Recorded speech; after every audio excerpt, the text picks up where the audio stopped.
വിശിഷ്ട അതിഥിയായിട്ട് ഇവിടെ ചേർന്ന നമ്മുടെ വയനാട് ജില്ലയുടെ അഭിമാനമായി മാറിയ ഒരു കലാകാരിയാണ്. ഇത് കലകളുടെ ഉത്സവമാണ്. അപ്പൊ തീർച്ചയായിട്ടും ആ രീതിയിൽ എന്തുകൊണ്ടും ഇവിടെ ഇന്ന് എത്തിച്ചേരാൻ അർഹയായി മാറിയ ഒരു കലാകാരിയാണ് വയനാട് വിഷന്റെ പവലിയനിൽ എത്തിയിട്ടുള്ളത്. സ്റ്റെഫി സേവ്യർ, ഹായ്, സുഖല്ലേ? കുറെ കാലമായിട്ടുള്ള ഒരു അന്വേഷണമാണ് വയനാട് വിഷനെ സംബന്ധിച്ചിടത്തോളം. സ്റ്റെഫി സേവ്യർ എന്ന് വരും, സ്റ്റെഫി സേവ്യർ എന്ന് വരും എന്നുള്ള ഇപ്പൊ ആൾക്ക് നിന്ന് തിരിയാൻ സമയമില്ല എന്നുള്ളതാണ്. ആട് 3 നമ്മളെല്ലാവരും കാത്തിരിക്കുന്ന ഒരു പടമാണ്. മിഥുൻ മാനുവൽ തോമസിന്റെ ആട് 3യുടെ സെറ്റിൽ നിന്നാണ് ഇവിടെ എത്തിയിട്ടുള്ളത്. അപ്പൊ എന്തൊക്കെയാണ് പുതിയ വിശേഷങ്ങൾ എന്നുള്ളതിലേക്ക് നമുക്ക് ആദ്യം പോവാന്നാണ് തോന്നുന്നത്. പ്ലീസ്. ആദ്യം തന്നെ thank you so much and sorry ഇത്രയും നാള് ഞാൻ വെയിറ്റ് ചെയ്യിപ്പിച്ചത്. നിങ്ങളെ നല്ല ഞാനിപ്പോ എന്റെ അടുത്ത് അമ്മ എപ്പോഴും പറയായിരുന്നു വയനാട് വരുമ്പോ പറയണം. അപ്പൊ ഞാൻ ഇങ്ങോട്ട് വരുന്നതിന് മുമ്പും പറഞ്ഞിരുന്നു വയനാട് വിഷനിൽ നമ്മൾ എന്തായാലും മീറ്റ് ചെയ്യും. ഞാൻ ആട് 3ന്റെ സെറ്റിൽ നിന്നാണ് വരുന്നത്. ആട് 3 എന്നെ സംബന്ധിച്ചിടത്തോളം ആട് 2 ഞാനാണ് കോസ്റ്റ്യൂം ചെയ്തിരുന്നത്. അപ്പൊ ആട് 3 കുറച്ച് ഇമോഷണൽ ആയിട്ടുള്ള ഒരു സിനിമയാണ്. പക്ഷെ നമ്മൾ കുറെ സിനിമകൾ ചെയ്യുമ്പം അതിൽ എന്തെങ്കിലും സ്പെഷ്യൽ ആയിട്ടുള്ള ചില സിനിമകൾ ഉണ്ടാവുമല്ലോ.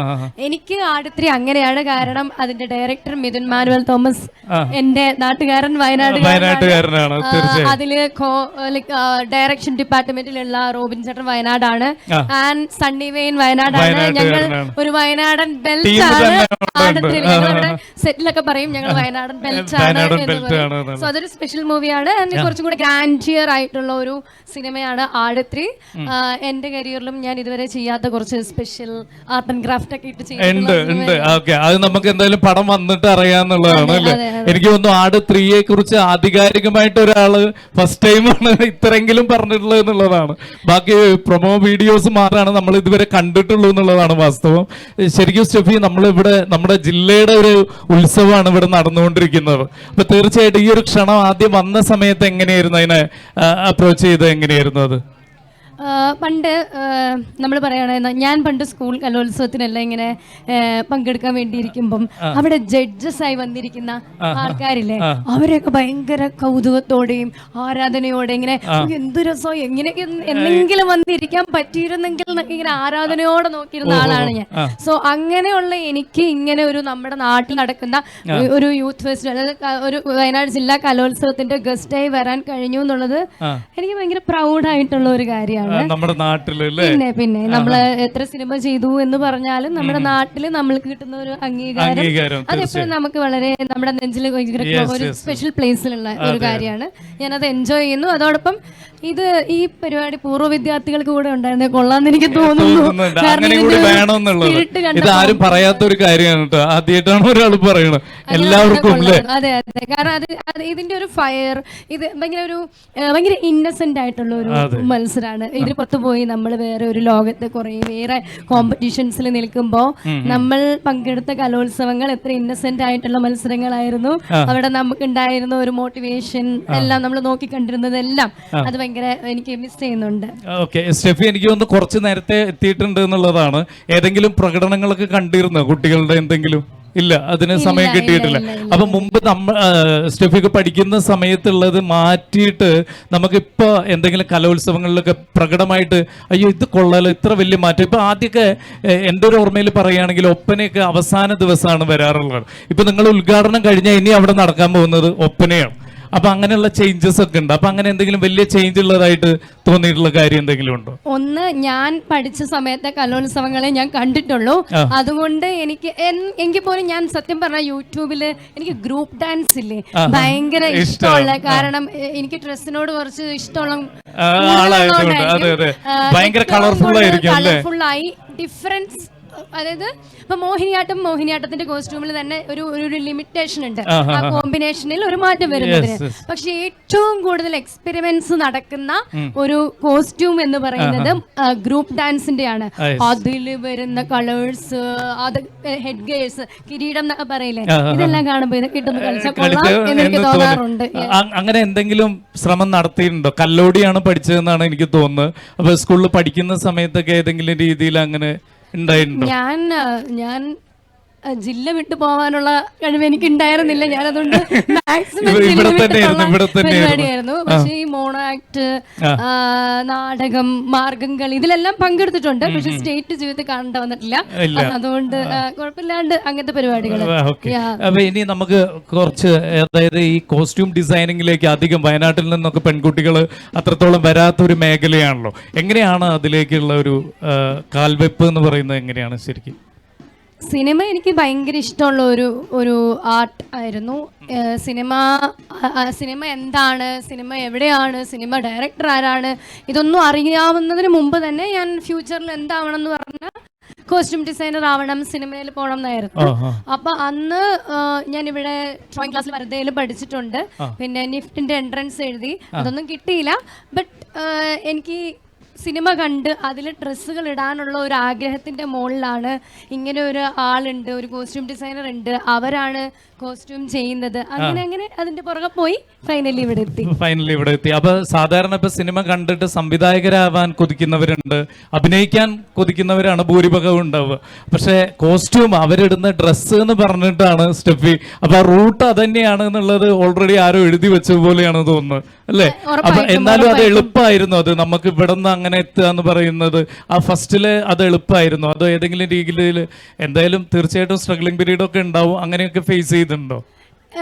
സത്യം പറഞ്ഞ സ്ട്രഗിൾ ഒന്ന്, ഞാൻ ഇവിടെ നിന്ന് സിനിമ സ്വപ്നം കാണുമ്പം സിനിമ ഇത്രയും ദൂരെയുള്ള മറ്റൊരു വലിയ ഒരു ലോകം അങ്ങനെയൊന്നും അറിയാനുള്ള ബുദ്ധി എനിക്ക് ഉണ്ടായിരുന്നില്ല. സോ എല്ലാ ദിവസവും നമ്മൾ സിനിമ അതായത് നമ്മൾ ഇടയിലിടെ സിനിമ കാണുന്നുണ്ട്. അപ്പൊ നമുക്ക് മമ്മൂക്കാനെ, ലാലേട്ടനെ എല്ലാ ദിവസവും TV കണ്ട് കാണാം. സോ നമുക്ക് അറിയുന്ന കുറെ പേരുള്ള ഒരു മേഖല, അങ്ങനെ എന്തോ ആയിരുന്നു അന്ന് ബ്രെയിനിൽ ഓടിക്കൊണ്ടിരുന്നത്. അതുകൊണ്ട് തന്നെ ഇതിന്റെ എന്റെ ഒരു ചുറ്റുപാടും ഞാൻ വരുന്ന എന്റെ ഒരു ഫാമിലി ബാക്ക്ഗ്രൗണ്ട് ഒന്നും എന്നെ ബോധർ ചെയ്തിട്ടില്ല ആ സമയത്ത്. കാരണം ഞാൻ ചിന്തിച്ചിട്ടില്ല. പിന്നീട് കോഴ്സ് കഴിഞ്ഞു, എല്ലാ മേഖലയിലും എല്ലാവരും സ്ട്രഗിൾ ചെയ്യുന്നത് പോലെ ഒരു സ്ട്രഗ്ലിംഗ് പീരിയഡ് എനിക്കുണ്ടായിരുന്നു. പക്ഷെ കമ്പാരിറ്റീവ്ലി അതിന് ഒരു 6-8 മാസം അല്ലെങ്കിൽ 1 വർഷം മാത്രമേ എന്തോ ദൈവാനുഗ്രഹം കൊണ്ട് ഉണ്ടായിട്ടുള്ളൂ.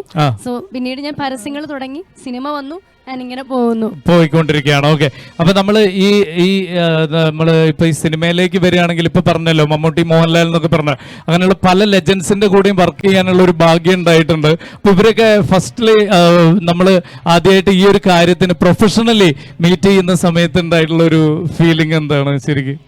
ഞാനെപ്പോഴും ഭയങ്കര ഒരു ഫാൻ ഗേൾ മൊമെന്റ് ആണ്. ഇപ്പൊ ഞാൻ മമ്മൂക്കൻ്റെ കൂടെ ഇത്ര പടം ചെയ്തു, അല്ലെങ്കിൽ ലാലേട്ടൻ്റെ കൂടെ എന്റെ പടം ചെയ്തു, ബട്ട് സ്റ്റിൽ അവരെ കാണുമ്പോഴും എനിക്ക് മറ്റൊരു സ്റ്റാർ ആ രീതിയിൽ തന്നെയാണ് ഞങ്ങളൊക്കെ കാണുന്നത് പോലെ തന്നെയാണ് ഇപ്പോഴും. ഓക്കെയാണ് ഓഡിയോ ഓക്കെയാണ്. അത് നമ്മളിവിടെ എന്താ അറിയോ, ഈ ഒരു ആംബിയൻസ് ആയത് കാരണമാണ്. ബാക്കി എല്ലാം വളരെ ശരിയാണ്. ഓക്കെ, ഇതുവരെ എല്ലാം ശരിയാണ്. പിന്നെ എനിക്ക് ചോദിക്കാനുള്ളത്, നമ്മൾ മധുരമനോഹര മോഹം അത്രയും മനോഹരമായിട്ടുള്ള ഒരു സിനിമയാണ്. അപ്പൊ നമ്മളെല്ലാവരും അത് സ്റ്റെഫിയാണ് ചെയ്തത് എന്ന് പറഞ്ഞപ്പോഴാണ്. അപ്പൊ ആദ്യം നമ്മൾ ഈ കോസ്റ്റ്യൂം ഡിസൈനിങ്ങിലേക്ക് പോയ സമയത്ത് തന്നെ ഡയറക്ഷൻ എങ്ങനെയാണ് എന്നുള്ളതൊക്കെ കൂടുതലായിട്ട് ശ്രദ്ധിക്കാൻ വേണ്ടി ശ്രമിച്ചിട്ടുണ്ടായിരുന്നോ? ഞാൻ കോസ്റ്റ്യൂം ഡിസൈനിങ് തുടങ്ങുമ്പോൾ ഒരിക്കലും ഓക്കെ ഞാൻ കുറച്ച് കോസ്റ്റ്യൂം ചെയ്യാം, എന്നിട്ട് മെല്ലെ സൈഡിൽ നിന്ന് ഡയറക്ഷൻ പഠിക്കാം, അങ്ങനെ ഒരു പ്ലാൻ എനിക്ക് ഉണ്ടായിരുന്നില്ല.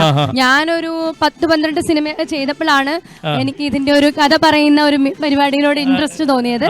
അങ്ങനെ പിന്നീട് ഇപ്പൊ ഞാൻ ഒരേ സമയത്ത് 4-5 പടം ചെയ്യുന്ന ഒരു സമയം ഉണ്ടായിരുന്നു. അതുകൊണ്ട് ഒരു സിനിമയിലും പ്രോപ്പർ ആയിട്ട് എല്ലാ സെറ്റിലും നിന്ന് എല്ലാം എന്റെ ഒരു ടീമുണ്ട്, ഞാൻ അവരെ വെച്ചിട്ടാണ് കുറെ ഡീൽ ചെയ്യുന്നത്. സോ ഡയറക്ഷൻ നിന്ന് പഠിക്കാനൊന്നും അങ്ങനെ സമയം കിട്ടിയിട്ടില്ല, അല്ലെ അങ്ങനെ ഒരു എഫേർട്ട് എടുത്തിട്ടില്ല. പക്ഷെ വൺസ് എനിക്ക് ഇങ്ങനെ ഒരു മനസ്സിന്റെ ഉള്ളിൽ ഒരു ആഗ്രഹം വന്നപ്പം അവിടെ നിന്ന് ഇവിടെ നിന്ന് സൈഡിൽ നിന്നൊക്കെ ചോദിക്കുമായിരുന്നു, സംശയങ്ങൾ ചോദിച്ചും. പിന്നീട് എന്നാണോ ഓക്കെ ഞാനൊരു സിനിമ ഡയറക്റ്റ് ചെയ്യും എന്ന് ഡിസൈഡ് ചെയ്തത്, അന്ന് മുതൽ ഈ കഥ നമ്മളൊരു സ്ക്രിപ്റ്റ് വായിക്കുമല്ലോ കോസ്റ്റ്യൂം ഡിസൈനർ, അപ്പൊ ആ വായിച്ച സ്ക്രിപ്റ്റിനെ എങ്ങനെയാണ് ഒരു ഡയറക്ടറുടെ വിഷനിലൂടെ ഒരു ക്യാമറമാൻ അത് ഷൂട്ട് ചെയ്ത് ഒരു എഡിറ്റിംഗ് പ്രോസസ്സിലൂടെ നിങ്ങളെപ്പോലെ ഒരു ഓഡിയൻ എന്നുള്ള രീതിയിൽ എൻ്റെ അടുത്ത് എത്തുന്നത് എന്നുള്ളതിൻ്റെ ആ ഒരു ടോട്ടൽ പ്രോസസ്സ് ഞാൻ പഠിക്കാൻ ശ്രമിച്ചിട്ടുണ്ട്. അതൊക്കെ എന്നെ ഇൻസ്പയർ ചെയ്തിട്ടുണ്ട്. ഞാൻ പഠിച്ചതും അതിൽ കൂടെ തന്നെയാണ്. ഓക്കെ, അപ്പൊ നമ്മള് പൊതുവേ പറയാറുണ്ട്, ഇപ്പൊ കല്യാണി പ്രിയദർശന്റെ കാര്യത്തിലൊക്കെ പറഞ്ഞിട്ടുണ്ട്, വിജയം ഒരിക്കലും തലയ്ക്ക് പിടിക്കരുത് എന്നൊക്കെ. മധുരമനോഹര മോഹം എന്ന് പറയുന്നത് എല്ലാവരും ഞെട്ടിച്ച ഒരു വിജയമായിരുന്നല്ലോ. അപ്പൊ തീർച്ചയായിട്ടും ആ ഒരു മൊമെന്റിൽ ഞാൻ സംവിധാനം ചെയ്ത ഒരു സിനിമ ഇപ്പോ ഇത്രയും വലിയൊരു വിജയമായി മാറിയിരിക്കുകയാണ് എന്നുള്ള ഒരു മൊമെന്റിൽ ഒരു വയനാട്ടുകാരി എന്നുള്ള രീതിയിൽ എന്താണ് തോന്നിയിട്ടുള്ളത്? അന്നേരം സത്യം പറഞ്ഞ സിനിമ തിയേറ്ററിൽ ഇറങ്ങി എങ്ങനെയെങ്കിലും അത് ഓടണം എന്നുള്ള ഒരു കാണുന്ന പ്രേക്ഷകരോടൊക്കെ ഭയങ്കര ഒരു സ്നേഹവും നന്ദിയും കടപ്പാടും ഒക്കെ ആയിരുന്നു ആ മൊമെന്റിൽ. പിന്നെ ഉള്ളിൻ്റെ ഉള്ളിൽ വളരെ സന്തോഷമായിരുന്നു.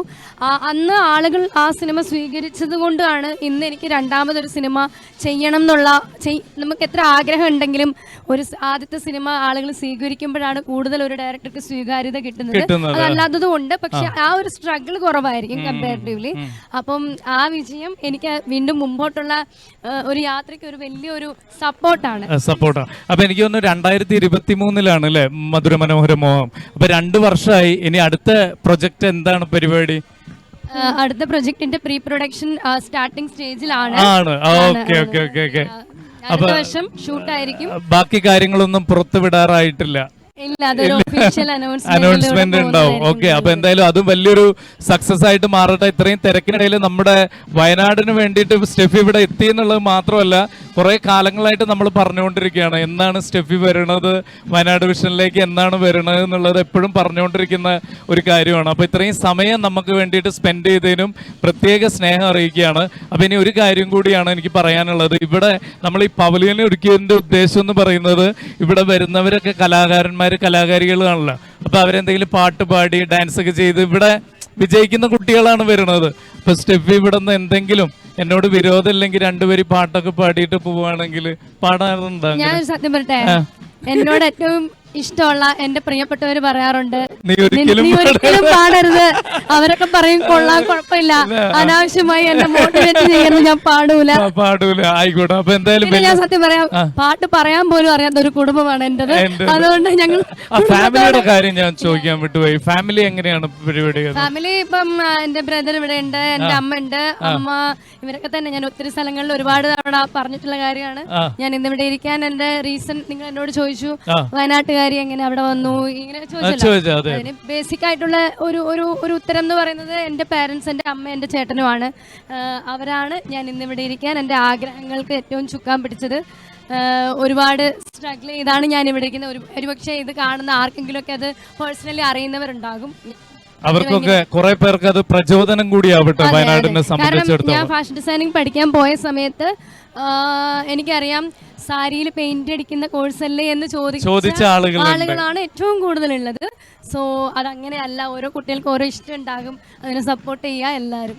ഓക്കെ, അപ്പൊ സാരിയിൽ പെയിന്റ് അടിക്കുന്ന പരിപാടിയല്ലേ എന്ന് ചോദിച്ച ആളുകൾക്ക് മുമ്പിൽ ഇന്ത്യയിലെ ഏറ്റവും വലിയൊരു കോസ്റ്റ്യൂം ഡിസൈനറും അതോടൊപ്പം തന്നെ മലയാളത്തിലെ ഏറ്റവും പ്രഗത്ഭയായ ഒരു സംവിധായികയായിട്ട് മാറി എന്നുള്ളതാണ് ഞങ്ങളുടെ ഒരു സന്തോഷം. അപ്പൊ എല്ലാവിധ ആശംസകളും നേരെയാണ്.